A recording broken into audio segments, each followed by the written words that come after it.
प्रस्तावित prepaid meter सक्ती विरोधात कोल्हापुरात भारतीय कम्युनिस्ट पक्ष आक्रमक झालाय। सरकारच्या विरोधात बेझटका शॉक आंदोलन करण्यात येतंय। मध्यवर्ती बस स्थानक परिसरात सरकार विरोधात जोरदार घोषणाबाजी देखील करण्यात येते। अधिवेशनात प्रीपेड मीटर सक्ती रद्द करण्याची मागणी आता या लोकांकडून करण्यात येते।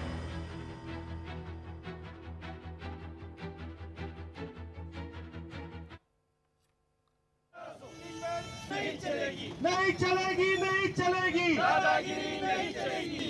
वीज आमच्या हक्काची नाही कुणाच्या बापाची। सर्वसामान्यांची लूट करणाऱ्या राज्य सरकारचा सरकार म्हणत असले की आम्ही अनुदान देणार आहे, वीज वितरण मंडळाकडून ते पैसे घेणार आहे, पण सरतेशेवटी हे सर्वसामान्य लोकांच्या खिशालाच कात्री बसणार आहे।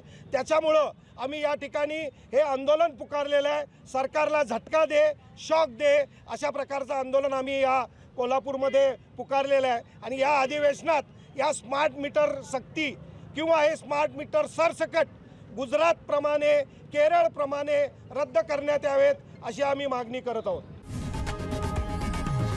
लोकशाही मराठी ऐका, पहा, जागरूक रहा।